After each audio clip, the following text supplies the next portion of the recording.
Welcome back to a refreshing mid-afternoon episode of On to the Next Thing podcast. I'm Michael, your host, and today I don't have that much to talk about as far as books, movies, and arts. So we're going to be leaning hard into the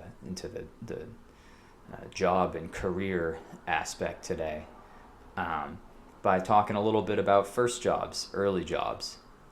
Actually, we're not really leaning that hard into it. I just wanted an excuse to tell some little anecdotes from my job history, which is, as you may find out over the next couple episodes, very deep indeed. But first, we got to get to bird news, of course. Bird news. Let's see.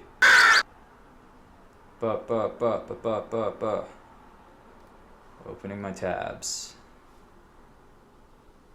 Oh, come on, man. Okay, we'll start off with something a little bit scientific. This is from Smithsonian Magazine. So hopefully, unlike last week's disaster, this bird news will be a little bit more interesting and perhaps even legible. This is by Sarah Hashemi. Hopefully I'm saying that right. Daily Correspondent. Sex reversal is more common in birds than previously thought, suggests study of Australian species. Researchers find that about 5% of birds studied have a mismatch between genetic and physical sex, including one male bird that seems to have laid an egg. Ooh. Researchers dissected nearly 500 post-mortem birds from 5 Australian species, including the rainbow lorikeet. Sex determination in birds is not quite as clear as scientists once thought, according to a new study that finds a higher than expected rate of sex reversal, meaning the animal has the genetics of one sex, but its physical features don't match. The team of scientists dissected almost 500 birds from 5 Australian species: Australian magpies, laughing kookaburras, crested pigeons, rainbow lorikeets, and scaly-breasted lorikeets. The animals had all died at wildlife hospitals for reasons unrelated to their sex. Alright, I don't know why they had... Okay. Such as injuries or disease. To determine each bird's genetic sex, the researchers tested their DNA, and they also examined the specimen's reproductive organs for comparison. To the team's surprise, they found that 24 of the birds were sex reversed. The kookaburras had the highest rate of sex reversal at 6.9%, and the lowest rate was seen in the magpies at 4%. The results were published in the journal Biology Letters on August 13th. This indicates that sex determination in wild birds is more fluid than we thought and can persist into adulthood, says Dominique Potvin, study senior author and an animal ecologist at the University of the Sunshine Coast in Australia, in a statement. Potvin was skeptical of the results at first. I was thinking, is this right? She says to Graham Reedfern at The Guardian. Sorry, weird name, weird spelling. Readfearn. Reedfern. Okay. At The Guardian. Quote, so we rechecked, and then we were thinking, oh my god. Overall, around 92% of the sex-reversed birds were genetic females with male reproductive organs, but the researchers also discovered one genetically male kookaburra with large follicles and a distended oviduct, suggesting it had recently laid an egg. Sex reversal has been documented across much of the animal kingdom, but scientists haven't often seen it in birds and mammals. Some sex-reversed fish, amphibians, and reptiles have been found. And it doesn't always happen for the same reasons. Some reptiles, for instance, will experience sex reversal at high temperatures. Sometimes sex reversal can be the result of endocrine-disrupting chemicals in the environment. The study raises questions about the reason behind this change in the magpies, kookaburras, pigeons, and lorikeets.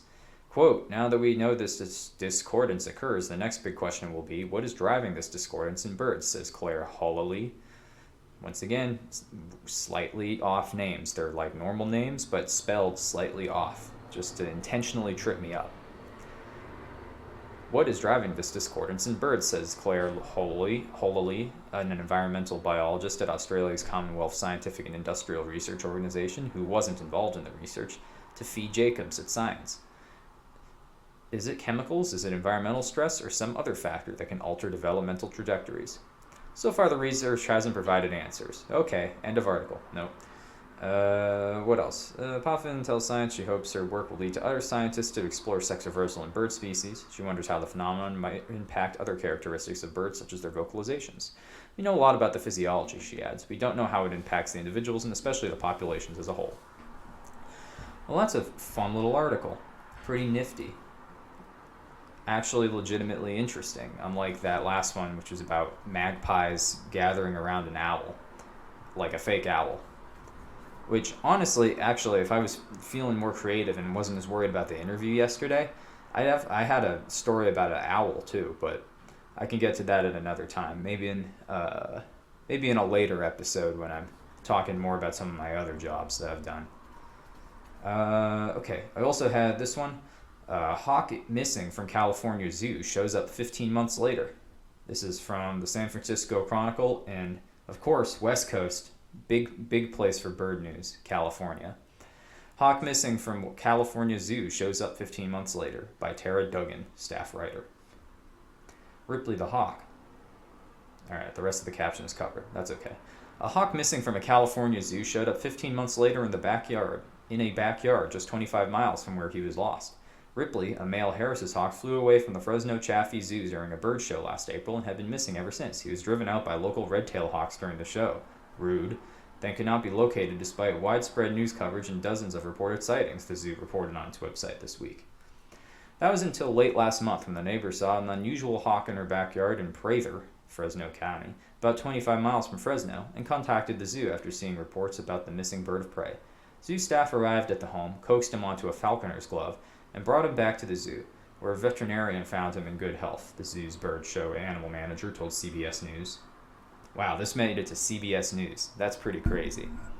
I guess it's a slow news day out there somehow, even though new terrible things happen every day. But whatever, go off CBS. You pick up some bird news when you can. It was truly a massive effort from everyone in the Fresno community, and we are endlessly grateful to everyone who shared his story, sent in sightings, and supported the search to bring Ripley back where he belongs, said Ronnie Carestas, curator of outreach at the zoo, in the zoo blog post.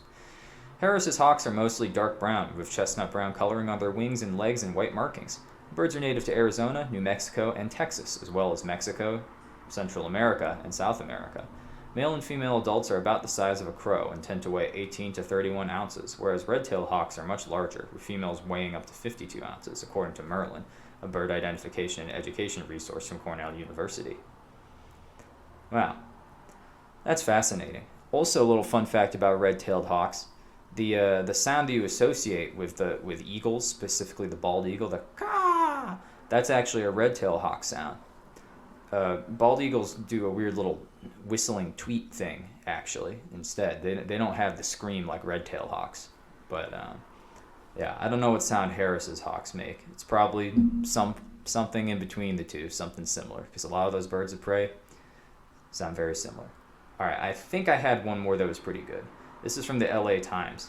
Oh, alright, this is a rough one, but that's okay. I think it's important for the bird news. This is from the LA Times. 3,500 birds have to be euthanized following massive SoCal cockfighting bust, officials say. It's fucked up. This is by Karen Garcia. Get immediate access? Leave me alone. Alright. Leave me alone. Authorities arrested 56 people and seized 3,500 birds, as well as firearms and drug paraphernalia during a multi-week cockfighting investigation in San Bernardino County, officials said. It's always San Bernardino. That place is bad luck. The operation, dubbed Crowing Rooster. Okay. That's definitely some LA Sheriff's Office shit. The operation, dubbed Crowing Rooster, ran from June 14th to August 1st and entailed 26 search warrants were served at locations throughout the county, according to the San Bernardino County Sheriff's Department. Okay, I guess it's a San Bernardino County Sheriff's Department thing, not an LA Sheriff's Department thing, or an LAPD thing. Those arrested ranged in age from 16 to 73 years old, authorities said. Damn, I got some. They have their old timers over at the cockfighting ring. It's generations of mentorship in this industry. Many live in San Bernardino County, but some are residents of Los Angeles, Long Beach, and Camarillo. Of the 56 people arrested, 10 have been charged with a felony. The others have been charged with misdemeanor crimes that include animal cruelty, according to the Sheriff's Department. Although now I thought animal cruelty was federally criminalized, but maybe that doesn't mean it's a felony. I guess it's just criminalized across the country, so it could be a felony, but also could be not a felony, which is too bad. It's like the one good thing from that administration from 2016 to 2020. The 3,500 cockfighting birds found throughout the course of the investigation were relinquished to animal care services and euthanized. That sucks, said Francis De La Paz, spokesperson for the County Department of Public Health. Due to their breeding and conditioning for fighting, they cannot be safely rehabilitated or rehomed, De La Paz said. This difficult decision was made in accordance with state law and animal welfare guidelines to prevent further suffering and ensure community safety. Investigators also seized more than $259,000 in cash, and recovered 12 firearms, including 3 ghost guns. They also seized 12 ounces of cocaine, 11.5 ounces of methamphetamine, and 6 grams of fentanyl with a street value of about $11,000, authorities said. Cockfighting is always bound up with other illicit activities, including unregulated gambling, illegal possession of firearms, narcotics trafficking, money laundering, and public corruption, Wayne Pacell, president of Animal Wellness Action and the Center for a Humane Economy, said in a statement. When a sheriff's office busts an animal fighting enterprise, the law enforcement team stops a larger crime wave in the community. However, he said the organization believes California's penalties for cockfighting crimes aren't enough to deter ongoing illegal operations. Well, I guess, I don't know. Yeah, that's probably true, but they're also giving all the cocks the death penalty here, so that's a, maybe not much for the people, but the roosters get murdered every time, so ideally there would just be better prevention or something. Or I don't know, maybe just everyone goes to jail, or whoever, doesn't matter. At the state level, Assembly Member Chris Rogers, Democrat from Santa Rosa, has introduced Assembly Bill 928, the Cockfighting Cruelty Act, which would penalize anyone who maintains more than 3 roosters per acre, or 25 total on a property. The measure would exempt commercial poultry operations, poultry hobbyists, schools, animal agencies, and Future Farmers of America and 4-H projects. Crowing rooster is the latest cockfighting bust in the Inland Empire. Okay. Earlier this month, federal authorities arrested and charged 4 Inland Empire residents. What is Inland Empire? Does that just means Central California? It's gotta be, right? Charged 4 Inland Empire residents for their alleged involvement in an illicit animal fighting venture.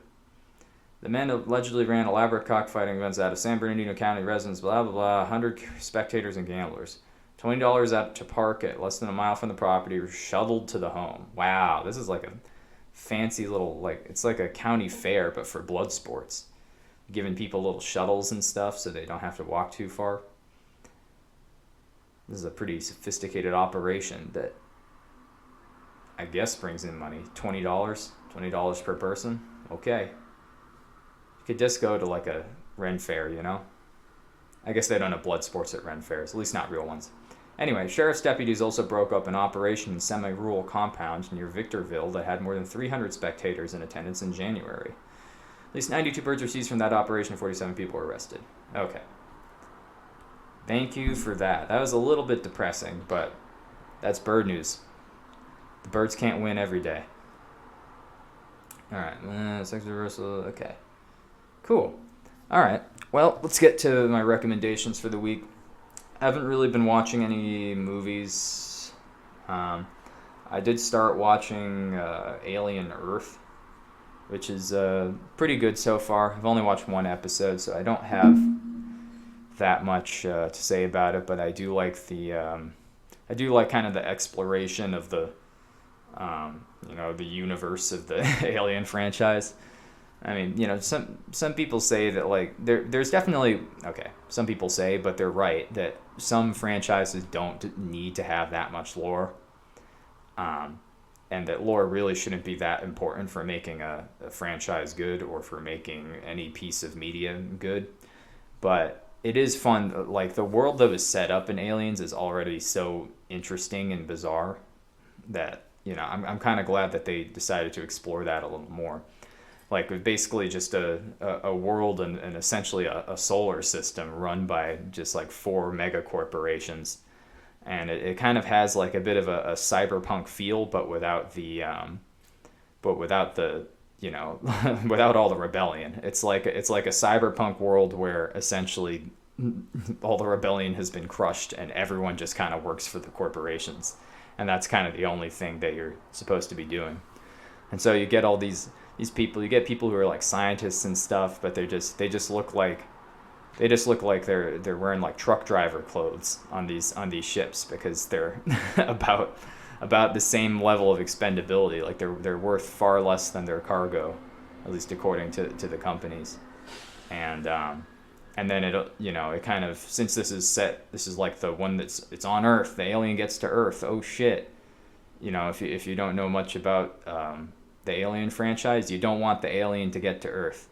It's a bad alien. You don't want it there. And but yeah, it kind of explores a little bit of like kind of the day-to-day operations of some of these like huge biotech and pharma and technology companies, and some of the cities that they basically own and operate for profit and completely under private control. And it's kind of I'm hoping that further episodes will be kind of more of an exploration of that sort of crazy and anarcho-capitalist like psycho society, where these sort of things could happen. But yeah, pretty good show so far. Also, still been watching The Sopranos. Great show. Still probably about 3/4 of the way through season 1, I think. But yeah, it's kind of, it's a thing where it's like I generally know what happens, but enough of the plot details I don't know.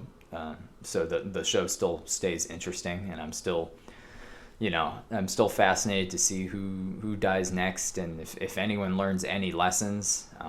Even though, as far as I know, no one does really. Like I don't think there's supposed to be a lot of personal character growth among these mobsters, but hey, maybe there is. I'm not sure. Yeah, still watching that. So there's kind of two solid shows: Alien Earth and Sopranos. And haven't been watching any movies or anything like that. Still reading Intro to Philosophy by something Shu or something like that. And then I'm also still reading stories pretty slowly from Things We Lost in the Fire by Mariana Enriquez. So yeah, just kind of picking away. I've been trying to, I need to pick up my reading a little bit, but my actual job outside of podcasting has been very busy, and podcasting takes up time too. But this is like I don't want to make it sound too easy, but it really is only like 4 to 6 hours of work a week max, Except last one took a while because I hadn't actually recorded an interview before.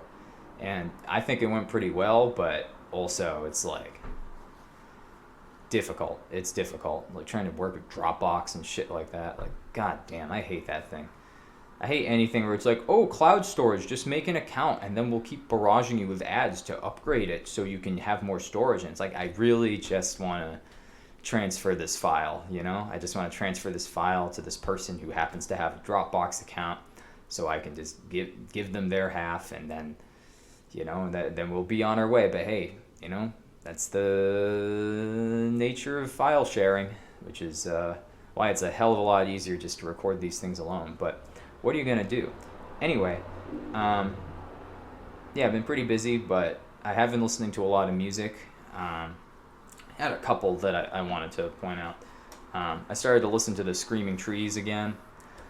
They're another grunge band from the 90s. They had 2 albums that were pretty popular. They had Shadow of the Season and a few others that I'm literally just too dumb to remember right now. But they're known for Shadow of the Season. They were known for Dying Days and a couple of other songs. And they're very cool band, kind of quintessential Seattle grunge sound. Their lead vocalist Mark Lanigan, Mark Lanigan, he unfortunately died of COVID during the pandemic, so R.I.P. to him. That was pretty sad to find out, because he was a very cool vocalist, definitely on par with like similar, maybe not quite on the same level as some of the top singers of the time, but he was pretty on par with Kurt Cobain and Lane Staley and Chris Cornell. Like he had a very distinctive voices, very emotional, very sad at times, but also powerful. So they have some good music. They haven't put out really a lot of albums in a while, but Yeah, I still got some great music there. I was also listening to some MF Doom recently. Hopefully, when I write it in the description, I'll remember to capitalize everything so white nerds don't show up in my comment section just saying, you need to use all caps when saying the name. Remember the name and remember it's in all caps. And like every time I see discussion of MF Doom online, particularly on the godforsaken corpo forum known as Reddit. Anytime it's discussed, you'll always get that one person being like, "Remember, you use all caps when you're saying the name," and it's like, yeah, I know for a fact that you are either like 45 years old and look and act disgusting and have never been outside of the suburbs in your life. Or you're just a music nerd, or you're just pedantic and annoying. And it's like those are the types of people. I can't imagine. Like I listen, I'm not gonna say anything about whether the man himself would have argued for his name to be all caps on an internet forum at any one time. He also died in around 2020, which is very sad. But yeah, I don't know. That I just gonna say that shit's annoying, and so I gotta remember to capitalize everything when I write it down in the description. Otherwise, I'm gonna get nagged by dorks, which is my least favorite way to get interaction on the internet for this podcast. But yeah, I was listening to a lot of his stuff. I listened to some of the output that he had under King Ghidorah, under the King Ghidorah name, and all very good, chill stuff. Sometimes I when I'm listening to the song, at the end there will be like especially the one I'm thinking of is what was it, one beer, yeah. And at the end there's like a minute and a half of just audio from like freaking X-Men cartoons, and it's just like, yeah, okay, you know what, it's a cool beat, great song, but then I'm just gonna skip it. I'm gonna skip the end because I don't need to hear Doctor Doom talking about how he's gonna mind control the UN to be made leader of the world. Like, that's not part of the song, and I get it, it's part of the persona, but I'm just gonna skip that part. But other than that, most of the songs I've listened to from him so far are great. I did a little research on him. Turns out he also had a bit of a tragic backstory. He initially had made a hip-hop group with his younger brother and a few other New York rappers. And unfortunately, his younger brother tragically was killed by just like a random hit-and-run incident in New York. And so MF Doom, he was, well, that was before he was MF Doom. He was under a different name at the time. And he stayed out of the music business for a little while, but then eventually came back under the Doom moniker and put out some very influential albums. But yeah, R.I.P. to him too, but definitely check out the music. There's a lot of cool stuff on there. I think there was one more, maybe. Damn, I don't think, I didn't write it down, of course. Good job, me. Nailed it. Let's go Spotify. I'm gonna find it. What did I want? Not that. Stress, Midriff.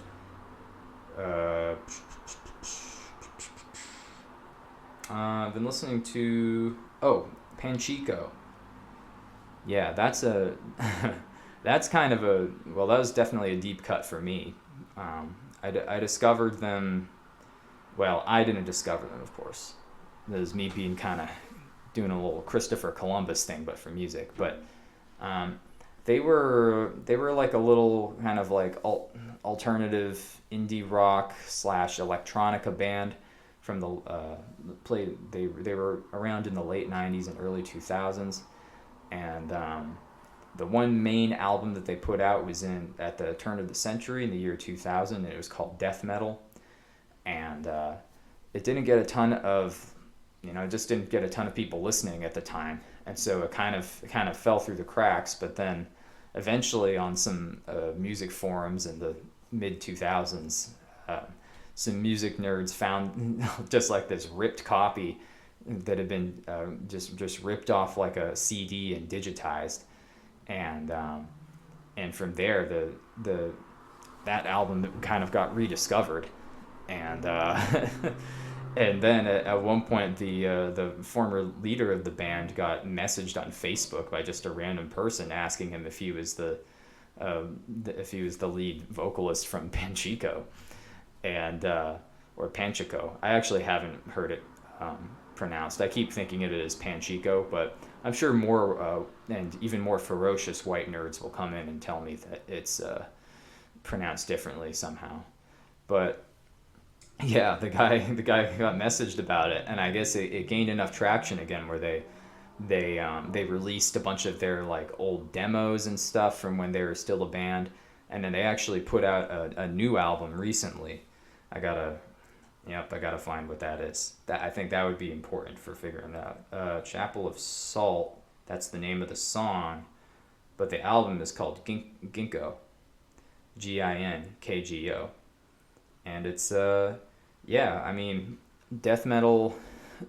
It's Ginkgo and death metal about over 20 years apart, so kind of different sounding. They definitely went a little bit more experimental with Ginkgo, but yeah, I mean, honestly, returned to form. It still sounds very, very cool. The vocals still sound great. The guy's obviously a little older, so he's not hitting the high notes in the same way. He's using a little more falsetto in the vocals from what I've heard, but still the same very interesting mixture of samples and get the guitar loops and just a very interesting mixture of kind of like that alternative, almost like Oasis style, but then mixed with electronica. And yeah, just a very, very interesting band to listen to. They got a lot of good songs. Death metal's one of them.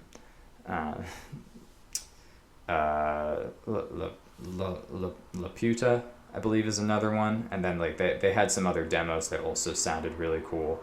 And then of course their new songs off Ginkgo were all pretty good. I haven't listened to the whole album, but I think it's pretty solid so far from what I've listened to. So yeah, check them out. Panchiko or Panchiko, Panchiko. And that's about all I had for recommendations. So let me take a little sip of water to make sure I can still talk. And now we can get to a little anecdote about my first ever job. And now, so this in this case, I'm not talking about like chores that I did for my parents for money, because that I don't even remember the first time I got money for doing something. Like I don't know. I think maybe there were probably times even when I was like, 5 or 6 years old when my parents tried to bribe me to get me to clean my own room. But even like a little after that, before this time when I had my very first sort of quote unquote real job, I had done like I would vacuum the house. I liked vacuuming. I liked once I got over my fear of loud noises, which is a thing that I pretend I don't have anymore. I started really enjoying using the vacuum cleaner for some reason. I just like things being clean. A bit of a neat freak. Doesn't help me with my organization skills, but hey, at least to keep the dust away.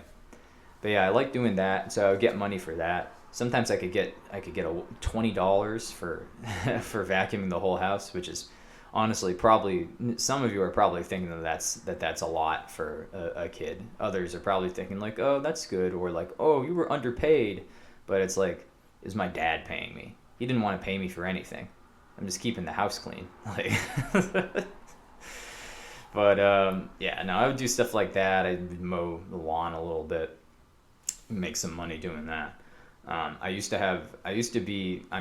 a kid, sure, but kids are supposed to have a lot of energy, but I would not even be in enough shape at the time to like mow the whole lawn, which was bizarre because I played sports, but I guess I was just never that good of an endurance runner.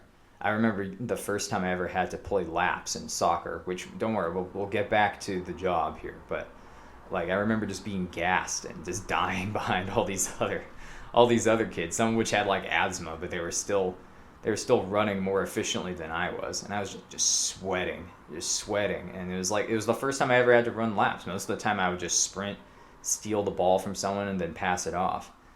But yeah, I definitely was more of a sprinter. I didn't realize how bad I was at endurance and long distance running until I, really tried to do something. But yeah, that's not super important, but it is adjacent to what my first job was.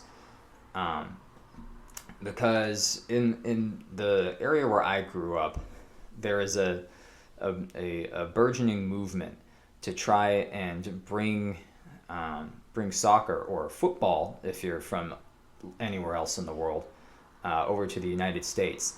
And so one way they were doing that was setting up a lot of different youth soccer programs around the country to try and get more kids into soccer, so we could, not just get our asses beat every year by every other country that had already had, professional footballer programs for, decades and decades. Meanwhile, soccer really only came to the United States in the 90s, and we would just keep our own sports like like basketball, baseball, and American gridiron football.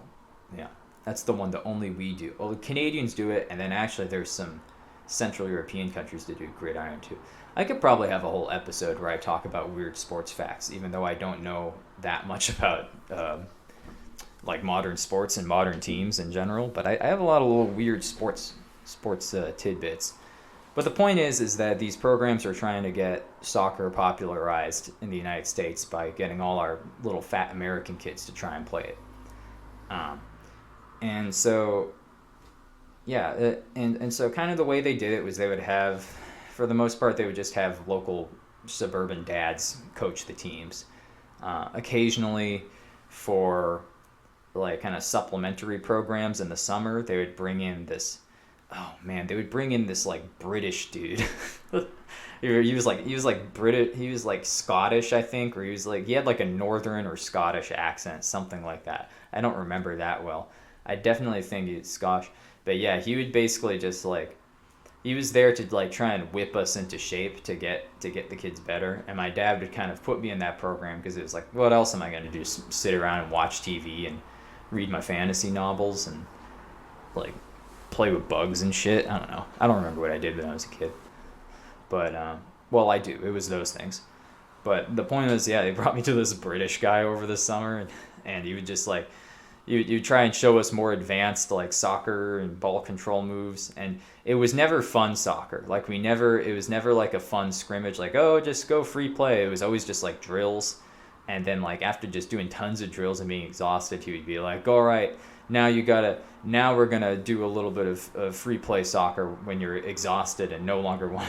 It's 8:30 at night, and we're just out under these lights near this, ski resort, just trying to play soccer and, use the moves that he taught to us. And, of course, I wasn't all that good, so I would just get crushed by these other kids. And the coach would get mad when I tried to shoulder check everybody to make up for my lack of ball control skill. But anyway, that's neither here nor there.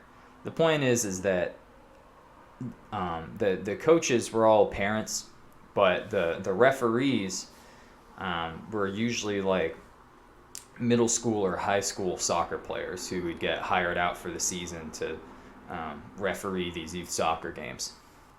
And so that was the first thing that I really signed up for as a real job with any sort of organization. It was the first job where I would receive a check. And I was probably around 12, I think. And yeah, we were just kind of just looking for ways to make money. And I thought, yeah, you know what? I know soccer. I could do some refereeing, even though I'm really embarrassed about doing any public speaking or putting myself out there in public, but I could be a referee for youth soccer. They're babies. What are they gonna just blow the whistle when they kick the ball into the woods? That should be it, right? That's what I thought. yeah, it was basically us, like, the youth league had like different, age classes. They had like, U6 for kids 4 to 6, and then it went up to like U14 for like up to like middle schoolers. And then after that, you would be out of the youth soccer program and you would go on to either junior varsity or varsity high school soccer. But after this experience, I kind of decided soccer wasn't for me. But we'll get to that in a second. So they had us do this kind of like vague training. It was like in the evening, and so I was tired, and so I was just like, I took like some notes, but I don't remember any of the training that they gave us. And it was like one class. But they gave us like a couple different things to call, and then I think they did like 1 or 2 sessions where they kind of like gave us on the job training, where it was just like, yeah, we'll pair you off, and you guys can referee like a little kids game, and not get paid, of course. This is unpaid training because these are children. This is like I don't even know how that worked, because this is like, it's not like we worked on the farm. Like, I don't know, maybe back in the early 2010s, the labor laws were a little different than I remember, where there was some type of thing where a 12-year-old could receive a check to be a referee for a game of 6-year-olds, But yeah, I did a couple of those. I thought I was like kind of comfortable, but I still kind of like, for the first game that I tried to referee for real for money.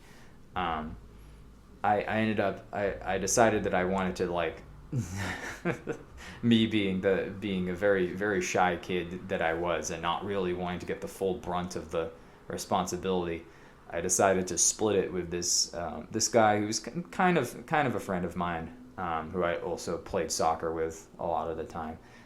I feel like he was kind of like a guy who, like, we were better friends when we were younger. But by the time we were in middle school, he was at like a different, like, private school or something. But our dads still knew each other, and so we were kind of like, sometimes we just get slammed together and be like, oh yeah, I remember. Let's go play some basketball where you beat me, or we'll play soccer where I'll also lose.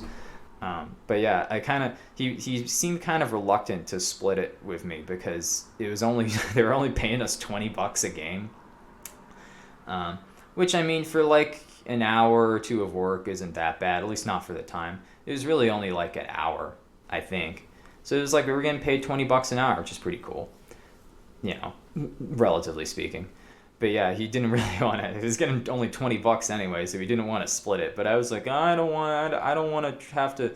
I don't know if I can handle the whole field myself. And this is literally like trying to referee. Just like, these are like 8-year-olds, I think. Like, this is like U8, so it would be 7 and 8-year-old, just like little kids just running around, can barely kick the ball.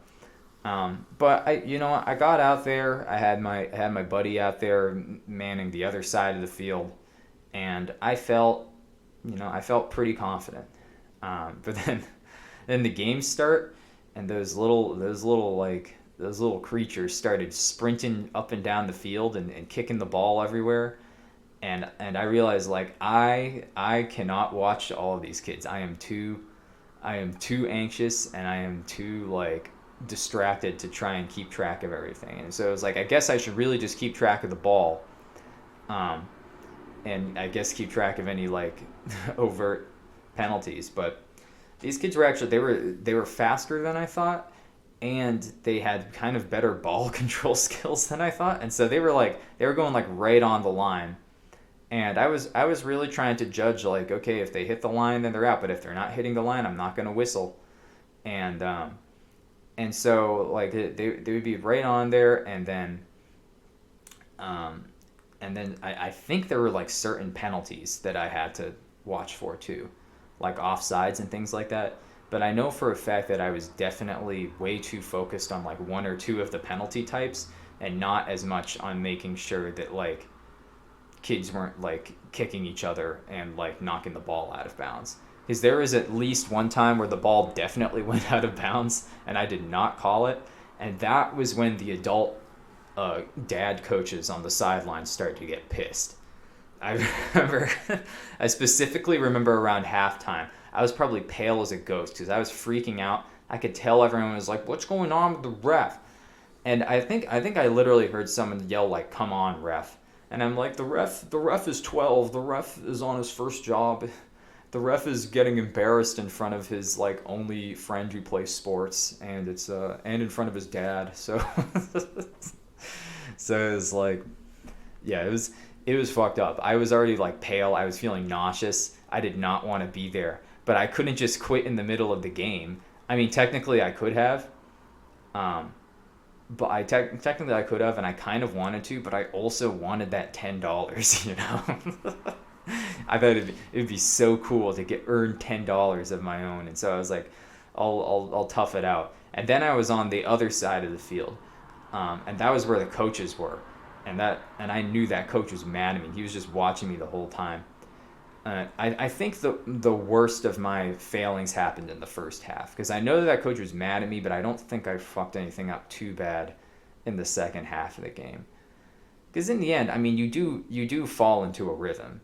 Like it takes me a little while to, you know, make mistakes and then learn from them, but I do learn eventually. So I think it wasn't all that bad, but I think there was at least like one like offsides that I missed or something like that. It's like I didn't even know they really did offsides for U8.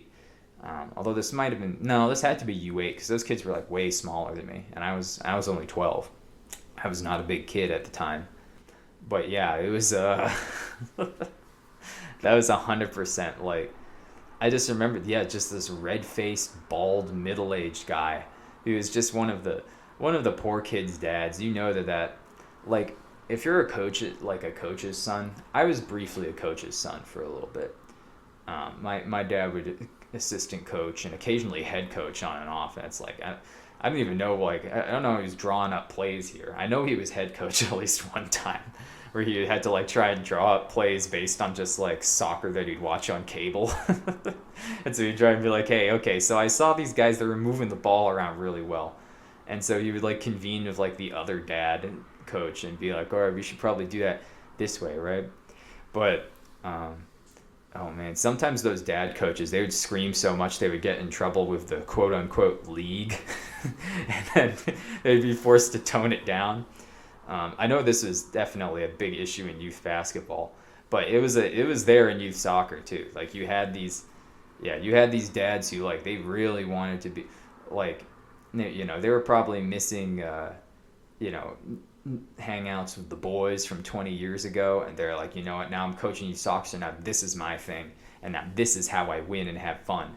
And so so they would get pissed. I just specifically remember, I don't have that many memories of this because it is a shitty memory and I blocked out a lot of it. And I don't remember a lot of what I did wrong, but I do remember that one bald red face and just piercing eyes staring at me like, what the hell? What the hell, ref? Like, I don't know. I think he might have swore at me, which did not help. I was just wooden, and I was just trotting up and down the field and just, you know, blowing my whistle whenever.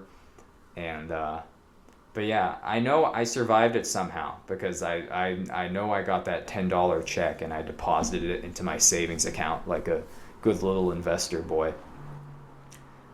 And yeah, that was essentially my first job. And then guess what? Never returned because that was fucking terrible. I never went back to try and do refereeing ever again. I think maybe I tried to do one more training session, but I think I almost just lost my lunch. Like I couldn't handle that pressure. And I honestly I had been playing youth soccer for years and years at that point. Like I figured I would have known that you get pressure as a ref, especially as just like some teenager or like tween going and trying to referee for young kids. But yeah, I guess I never really realized how much pressure it would be. I always thought the refs were kind of jerks, but that's because I didn't really realize that a lot of the refs were only like, you know, like 6 to 10 years older than me at any given point. To be fair, I think I was definitely on the younger side for referees. I don't think they definitely couldn't hire anyone below age 12. But I don't even know how they were able to hire people age 12. I guess it was like some type of like youth services loophole thing, or like maybe it counted as like agricultural labor or something. Like that's the only way I know for 12-year-olds to be hired for anything. At least at least a couple years ago anyway, when I knew more about the labor laws being a teenager. But yeah, from there, after that, I didn't have a quote unquote real job that would send me a paycheck for another 4 years, pretty much, because I was just done. I was freaked out. I was like, nope, I'll just go and mow lawns. And so for the next couple of summers, I would just I would just go out. I would fight my emerging pollen and tree allergy, and just go out and mow people's lawns in the height of summer. And you know what? I got good at pushing lawnmowers. I didn't get gassed anymore, because at a certain point it was like, this is better than refereeing soccer. This is better than having to deal with a bunch of angry dads screaming at me for things that I maybe did and maybe didn't know how to do.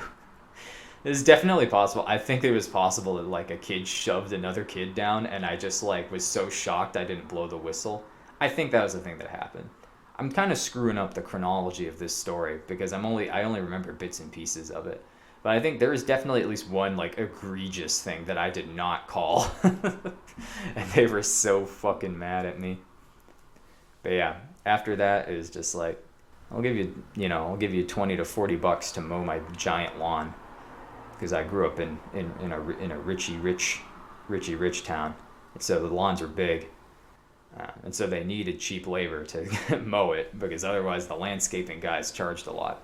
So it was much better just to have a 13 to 15-year-old come in and mow lawns and shit. And then you know what? I think I even came back a couple of years later, when I was like in college, just coming back from the summer. I think I was either in between jobs, or I was only working part-time, so I was able to get a little bit of lawn mowing in. It's just very funny, because that was so bizarre. Just like, yeah, you know what, whatever. I'll take 40 or $50 to mow a big lawn at age 19 or 20 or something. Yeah, I might have been like 20 years old, which is crazy.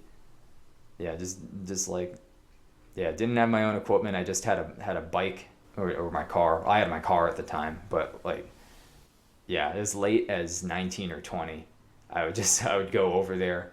Sometimes I would just bring like cold drinks for myself, and then I could just chill in a nice big backyard that I had just mowed. And honestly, that's still one of the more fulfilling jobs I've ever had, just mowing a lawn. Much better than trying to call penalties for kids that have no idea what a penalty is, or any idea of what they're doing wrong, other than just wanting to get the ball into the goal, and then having old men who know way too much about soccer yell at me. Oh, yeah. But yeah, like I said, I didn't have another real job for about, from age 12 until I was about 16.